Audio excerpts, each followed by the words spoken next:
पिता महेश कुमार अपनी जायदाद का बंटवारा करने का कठिन निर्णय ले चुके थे। वह बीमारी के कारण बिस्तर पर पड़े थे। कमजोर शरीर और थके हुए चेहरे से साफ झलक रहा था कि समय उनके हाथ से धीरे धीरे निकल रहा है। कई रातों की बेचैनी और मन के द्वंद के बाद उन्होंने ठान लिया था कि जीते जी सब कुछ तय कर दिया जाए, ताकि उनके जाने के बाद घर में कोई विवाद ना हो। महेश जी के 3 बेटे थे। सबसे बड़ा अनिल, जो समझदार और जिम्मेदार माना जाता था। उससे छोटा आनंद, जो स्वभाव से शांत था। और सबसे छोटा राघव, जो उनकी दूसरी पत्नी का बेटा था। पहली पत्नी के असमय निधन के बाद जब अनिल और आनंद बहुत छोटे थे, तब महेश जी ने दूसरी शादी की थी। यही वजह थी कि आज ये फैसला उनके लिए और भी अधिक भावनात्मक और कठिन हो गया था। अनिल और आनंद के मन में राघव के लिए अपनापन कभी पनप ही नहीं पाया था। बचपन से ही वह उसे सौतेला समझते रहे। खेल हो या पढ़ाई, हर जगह उसे पीछे रखने की कोशिश की जाती। नए कपड़े हों या पढ़ने का सामान, पहले अनिल और आनंद का हक माना जाता और राघव को जो बच जाता वही मिलता। राघव भी कभी अपने पिता से कोई जिद नहीं करता था, ना ही कभी किसी चीज़ की मांग की। और माँ से कहने का तो मतलब ही नहीं रहता। उनका व्यवहार राघव के लिए हमेशा बहुत ज़्यादा क्रूर रहा था। माँ की ममता भी उसे नसीब नहीं हो पाई, क्योंकि घर का माहौल शुरू से ही बटा हुआ था। जब बच्चे छोटे थे, तब महेश जी अपनी समझदारी से बात को संभाल लेते थे। वह राघव को चुपचाप सहारा देते और बाकी दोनों को समझाने की कोशिश करते थे। वह चुपचाप राघव की जेब में कुछ पैसे या सामान डाल देते।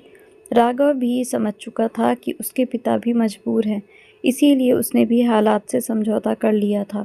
समय बीतता गया और हालात और उलझते चले गए। अनिल और आनंद की शादियां हो गईं, घर में बहुएं आई और साथ ही लालच और अधिकार की भावना भी बढ़ गई। अब बात सिर्फ भाइयों की नहीं रही, बल्कि परिवार और भविष्य की होने लगी। बैठकों में जायदाद का जिक्र होने लगा। राघव की मौजूदगी उन्हें और चुभने लगी। अब जब राघव की शादी होनी थी, तो माँ ने कहा, कोई ज़रूरत नहीं है ज़्यादा पैसा बर्बाद करने की। चुपचाप 2 आदमी जाकर फेरे करवाकर लड़की को ले आएंगे। और बड़ी सादगी से राघव की शादी कर दी गई। राघव की पत्नी भी बिल्कुल उसकी तरह ही समझदार थी। कुछ ही दिनों में उसे घर के हालात और सबका व्यवहार, यहाँ तक कि माँ की और दोनों भाइयों की नीयत भी समझ आ चुकी थी। सिर्फ एक पिता ही थे जो राघव को दिल से चाहते थे। वे हमेशा दोनों बेटों से अधिक राघव को प्यार करते थे, पर ये सबके सामने ऐसे बने रहते जैसे उन्हें राघव से कोई मतलब ना हो। पर उनकी पत्नी बड़ी चालाक औरत थी। वह कई बार चुपके चुपके पिता और राघव पर नज़र रखती। महेश जी ने दोनों बेटों को अपना व्यवसाय करा दिया था, लेकिन राघव सारा दिन मजदूरी ही करता रह गया, क्योंकि माँ को ये मंजूर नहीं था कि राघव को भी कोई व्यवसाय कराया जाए। जबकि अनिल और आनंद भी तो उनके अपने बेटे तो नहीं थे, फिर भी न जाने क्यों वह राघव से इतनी नफरत करती थी। दोनों भाइयों ने मिलकर पिता पर दबाव बनाना शुरू कर दिया। समय के साथ साथ महेश जी अब बीमार रहने लगे थे। उनके शरीर पर एक हिस्से पर फालिज पड़ गया था, इसीलिए अब वह पूरी तरह बिस्तर पर आ चुके थे। बीमारी से जूझ रहे महेश जी कमज़ोर हो चुके थे। हर रोज़ ताने सुनना और घर का तनाव उन्हें अंदर से तोड़ रहा था। एक दिन उनके दोनों बेटों ने साफ शब्दों में कह दिया कि राघव को इस जायदाद में कोई हिस्सा नहीं मिलेगा। यह सुनकर महेश जी का दिल कांप उठा। वे जानते थे कि यह अन्याय है, लेकिन विरोध करने की ताकत उनमें नहीं बची थी। मजबूरी और हालात के आगे झुकते हुए उन्होंने सारी जायदाद अनिल और आनंद के नाम कर दी। उनके मन में बस एक पीड़ा रह गई कि उनका सबसे छोटा बेटा इस घर में अब पराया बन चुका है, और उसे यहाँ से अलग कर देना ही शायद बाकी लोगों की मंशा है। दोनों बेटों की अब महेश जी की पत्नी की इच्छा भी अभी पूरी नहीं हुई थी। बस चाहते थे कि राघव को इस घर से भी निकाल दिया जाए।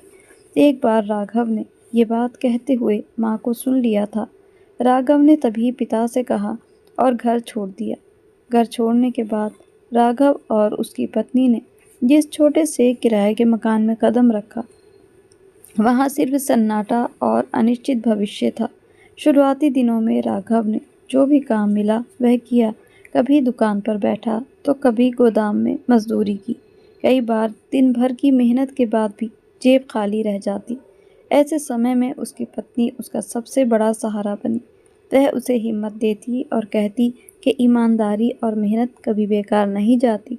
राघव और उसकी पत्नी लगातार अपने जीवन में संघर्ष कर रहे थे। एक दिन बाजार में काम करते हुए राघव ने देखा कि एक बुजुर्ग व्यक्ति अचानक से रास्ते में गिर गए हैं और बेहोश हो गए हैं। चारों तरफ लोगों ने भीड़ तो इकट्ठा कर ली थी, लेकिन कोई उनकी मदद के लिए आगे नहीं आ रहा था।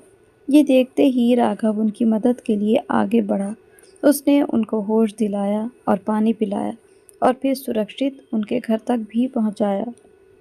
2 दिन बाद उसी बाजार में वही बुजुर्ग व्यक्ति लोगों से पूछते हुए नजर आए। वह बार बार कह रहा था, यहाँ पर जिस लड़के ने मेरी मदद की थी वह कहाँ मिलेगा। तभी बुजुर्ग दूर खड़े राघव को देखते हैं और आवाज़ लगाई, सुनो बेटा। राघव चौंक कर मुड़ा और ध्यान से देखने लगा। कुछ पल बाद वह बोला, अरे आप। वृद्ध धीरे धीरे पास आए और बोले, हाँ बेटा, मैं ही हूँ। फिर उन्होंने पूछा, क्या मैं तुम्हारा नाम जान सकता हूँ? राघव ने हाथ जोड़कर कहा, जी मेरा नाम राघव है। वृद्ध ने मुस्कुराकर कहा, उस दिन तुमने बिना मुझे जाने मेरी इतनी मदद की थी, क्यों किया ऐसा? राघव बोला, बाबूजी, इंसानियत के नाते किया था। इस पर वृद्ध भावुक हो गए और बोले, बेटा, भगवान ने तुम्हें बहुत बड़ा दिल दिया है। बातचीत के दौरान वृद्ध ने राघव की जिंदगी के बारे में पूछा। पहले तो राघव झिझका, फिर अपनी पूरी कहानी सुना दी। सब सुनकर वृद्ध ने कहा, बेटा, तुम ऐसा करो, अपना बर्तनों का काम शुरू करो। मेरी अपनी बर्तनों की फैक्ट्री है, वहाँ से तुम बर्तन ले लेना। राघव ने उदास स्वर में कहा, मेरे पास पूंजी नहीं है कि मैं अपना कोई व्यवसाय कर सकूं। वृद्ध ने भरोसे से कहा, चिंता मत करो, मैं शुरुआत में तुम्हें उधार में माल दूंगा। यह सुनकर राघव की आंखों में पहली बार उम्मीद की चमक दिखाई दी। यहीं से राघव की जिंदगी धीरे धीरे बदलने लगी। वृद्ध व्यक्ति की मदद से उसने बर्तनों का छोटा सा काम शुरू किया। शुरुआत में उसे सिर्फ कुछ ही बर्तन उधार में मिले थे। राघव को इस काम का कोई अनुभव तो नहीं था, ना ग्राहकों से बात करने की समझ थी, ना माल की सही जानकारी। कई बार गलत दाम लगा बैठता और नुकसान हो जाता।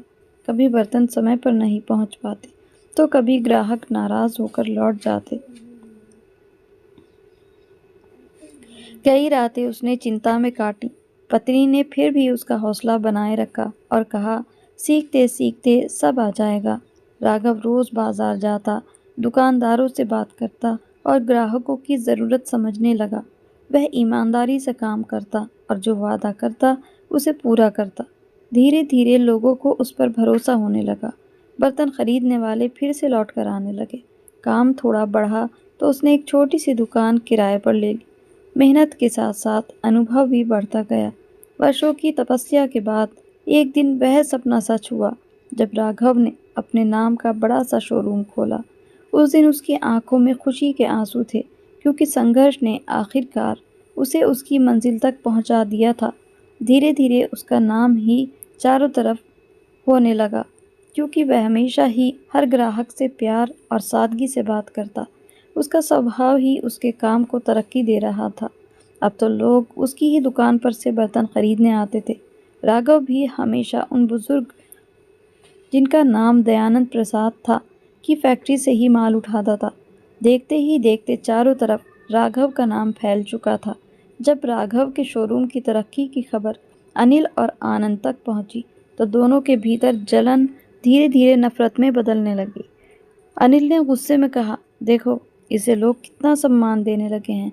आनंद बोला, हमने तो सोचा था यह खत्म हो जाएगा, टूट जाएगा, लेकिन ये।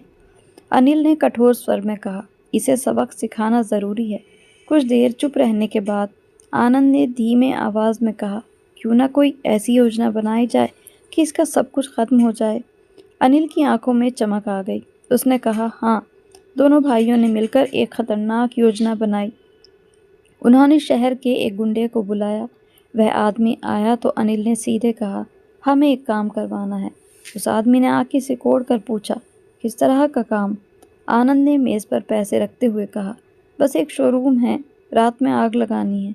उस आदमी ने हंसते हुए कहा, काम आसान है। अनिल ने शोरूम की तरफ इशारा करते हुए कहा, यही है, बाकी सब तुम्हें समझ आ जाएगा। पैसे देकर दोनों वहाँ से चले गए, लेकिन मन में एक अजीब सा डर भी था। उसी रात वह आदमी अपने कुछ साथियों के साथ शोरूम के पास पहुंचा। एक बोला, जल्दी करो, कोई देख ना ले। दूसरा बोला, आज रात सब खत्म हो जाएगा। धीरे धीरे आग की लपटें उठने लगीं और बाहर की दीवारें जलने लगीं। लोगों ने राघव को इसकी सूचना दी। कुछ देर बाद राघव को फ़ोन आया। वह घबराकर बोला, क्या कह रहे हो आप? मैं अभी आता हूँ। वह दौड़ता हुआ शोरूम पहुंचा। पत्नी कांपते हुए स्वर में बोली, राघव, आग कैसे लगी? राघव ने उसे संभालते हुए कहा, पहले अंदर देखते हैं। अंदर जाकर उसने राहत की सांस ली और बोला, भगवान का शुक्र है, अंदर सब सुरक्षित है। घर लौटकर पत्नी बोली, आज तो शोरूम जला है, कल हमारी जान भी खतरे में हो सकती है।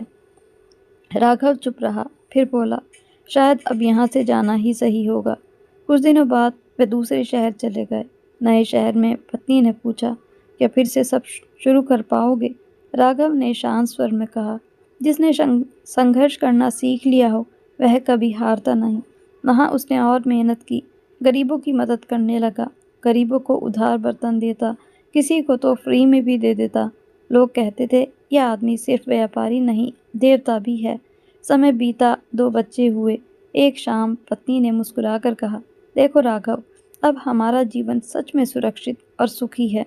राघव ने बच्चों को गोद में लेते हुए कहा, यह सब धैर्य और सच्चाई की जीत है। इधर महेश जी बिस्तर पर पड़े पड़े दिन गिन रहे थे। बीमारी ने उनके शरीर को तोड़ दिया था और अकेलेपन ने मन को। बड़े बेटे अनिल और आनंद अपने अपने काम में व्यस्त थे। घर में रहते हुए भी वह पिता से दूर थे। दवा समय पर नहीं मिलती थी, खाना कभी रखा होता कभी नहीं।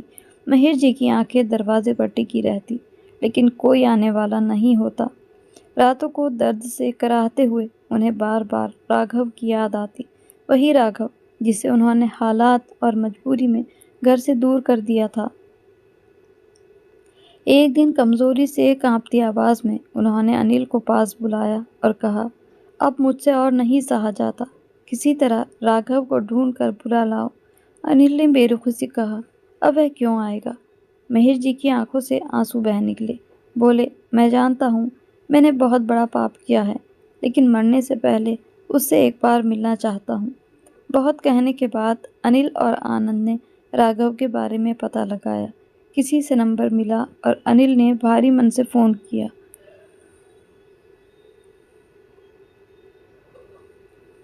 फ़ोन की घंटी बजी। उधर राघव ने जैसे ही पिता का नाम सुना, उसके हाथ कांप गए। अनिल ने कहा, बाबूजी बहुत बीमार हैं, तुम्हें बुला रहे हैं। यह सुनते ही राघव की आंखों से आंसू बहने लगे। उसने कुछ नहीं पूछा, बस इतना कहा, मैं आ रहा हूँ। फ़ोन रखते ही वह पत्नी की तरफ मुड़ा, कांपती आवाज़ में बोला, बाबूजी बहुत बीमार हैं। पत्नी ने बिना कुछ कहे उसका बैग रख दिया और कहा, जाओ, उन्हें तुम्हारी ज़रूरत है। राघव बिना रुकिए दौड़ता हुआ घर पहुंचा। जैसे ही कमरे में दाखिल हुआ, महेश जी की नज़र उस पर पड़ी। उन्होंने कांपते हाथ जोड़ दिए। राघव दौड़कर उनके पास पहुंचा और उनके हाथ थाम लिए। उसकी आंखों से आंसू बह रहे थे। वह बोला, बाबूजी आप ये क्या कर रहे हैं? महेश जी फूट फूट कर रो पड़े। बोले, बेटा, मैंने तेरा हक छीना, मैंने तुझे घर से निकाला। उस दिन से मैं जीते जी मर गया था। राघव ने उनके हाथ अपने माथे से लगाए और कहा, बाबूजी, आपने मुझे जन्म दिया है, आपका कोई कसूर नहीं। हालात इंसान से बहुत कुछ करवा देते हैं। ये सुनकर महेश जी और रोने लगे। बोले, बेटा, मैंने तुम्हारे साथ अन्याय किया और अपने ही हाथों से अपना घर तोड़ दिया। राघव ने उनके सिर पर हाथ रखते हुए कहा, अब कुछ मत सोचिए, मैं आ गया हूँ ना। पहली बार महेश जी के चेहरे पर सुकून दिखा। उन्होंने धीमी आवाज़ में कहा, बेटा, तू बहुत बड़ा इंसान बन गया है। आज समझ आया कि सच्चा बेटा कौन होता है। राघव बस चुपचाप उनकी सेवा करता रहा। उस कमरे में पछतावे के आंसुओं और माफ़ी की एक ऐसी कहानी लिखी जा रही थी जिसे समय भी कभी मिटा नहीं पाएगा। महेश जी की हालत हर पल बिगड़ रही थी, लेकिन मन को जो बोझ सालों से दबाए बैठा था वह अब और सहन नहीं हो पा रहा था। उन्होंने राघव का हाथ थामकर धीमे स्वर में कहा, बेटा, अब एक आखिरी काम बचा है। यह सच सिर्फ तुम्हें बताना काफ़ी नहीं है। मुझे खुद दयानंद प्रसाद से मिलकर सब कुछ कहना होगा, तभी मेरी आत्मा को शांति मिलेगी। राघव घबरा गया। उसने कहा, पिताजी, आप इस हालत में कहीं नहीं जा सकते। महेश जी ने कमज़ोर लेकिन दृढ़ आवाज़ में कहा, अगर मैं आज नहीं गया तो फिर कभी नहीं जा पाऊंगा। अगले ही दिन राघव ने गाड़ी की व्यवस्था की। महेश जी को सहारा देकर शहर ले जाया गया। दयानंद प्रसाद की फैक्ट्री के बाहर गाड़ी रुकी। वही फैक्ट्री जिसके बारे में महेश जी सालों से अखबारों में पढ़ते थे। गेट पर पहुंचते ही महेश जी की आंखें भर आईं। उन्होंने बुदबुदाते हुए कहा, यहीं से मेरी सबसे बड़ी गलती शुरू हुई थी। दयानंद प्रसाद को जब बताया गया कि कोई बीमार बुजुर्ग उनसे मिलना चाहता है, तो वो अनमने मन से आए। जैसे ही उनकी नज़र महेश जी पर पड़ी, वह ठिठक गए। उन्होंने पूछा, आप कौन? महेश जी कांपते हुए आगे बढ़े और बोले, मैं वही इंसान हूँ जिसने आपसे आपकी सबसे कीमती चीज़ छीन ली थी। दयानंद प्रसाद का चेहरा सख्त हो गया। उन्होंने भारी स्वर में कहा, क्या कहना चाहते हो? महेश जी ने राघव की ओर इशारा किया और रोते हुए बोले, यही आपका बेटा है। कमरे में जैसे हवा भी थम गई थी। दयानंद प्रसाद की आंखें फैल गईं। उन्होंने राघव को देखा, फिर महेश जी को बोले, यह मजाक है या कोई चाल? महेश जी फूट फूट कर रो पड़े। उन्होंने कहा, नहीं सेठ जी, यह कटु सच्चाई है। मैंने लालच में आकर आपके बेटे को उठाया था। पैसे मांगने की हिम्मत नहीं हुई। डर गया था जेल के डर से, और अपनी पत्नी के बहकावे में आकर मैंने पाप पर पाप किया। उन्होंने एक एक बात विस्तार से बताई। कैसे राघव की माँ के गुजरने के बाद बच्चा अकेला था, कैसे उनकी पत्नी ने उन्हें उकसाया, कैसे पुलिस के डर से वह पीछे हट गए, कैसे राघव को उन्होंने अपने घर में रखा और कैसे धीरे धीरे वह उनका अपना हो गया। दयानंद प्रसाद की आंखों से आंसू बहने लगे। उन्होंने टूटती आवाज़ में कहा, क्या तुम्हें पता है महेश, मैंने हर दिन अपने बेटे को ढूंढा, हर त्योहार, हर जन्मदिन उसकी तस्वीर के सामने रोया, हर मंदिर में उसका नाम लिया। महेश जी ने ज़मीन पर गिरते हुए कहा, मुझे माफ़ कर दीजिए। मैं जानता हूँ कोई माफ़ी काफ़ी नहीं होगी। मैं बस ये बोझ लेकर मरना नहीं चाहता था। दयानंद प्रसाद आगे बढ़े, राघव को सीने से लगा लिया, बोले, बेटा, तू जिंदा है, यही मेरे लिए काफ़ी है।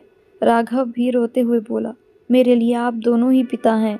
एक ने जन्म दिया, दूसरे ने जीवन दिया। महेश जी ये दृश्य देखकर शांत हो गए। उनके चेहरे पर वर्षों बाद सुकून था। उन्होंने आंखें बंद करते हुए कहा, आज मेरा पाप का प्रायश्चित हो गया। कुछ घंटों बाद महेश जी की सांसें भी थम गईं। दयानंद प्रसाद ने खुद उनके अंतिम संस्कार की जिम्मेदारी उठाई। उस दिन सब ने देखा कि गलती मान लेने से बड़ा कोई प्रायश्चित नहीं होता, और सच्चाई कितना भी देर से आए, सबके सामने एक दिन ज़रूर आता है। तो कहानी आपको कैसी लगी हमें कमेंट करके बताइएगा ज़रूर। कहानी अच्छी लगी हो तो इसको लाइक और शेयर करना ना भूलें। साथ ही मेरे चैनल को सब्सक्राइब भी ज़रूर कर लीजिए। फिर मिलते हैं ऐसी ही दिल छू लेने वाली कहानियों के साथ। तब तक के लिए good bye and thanks for watching.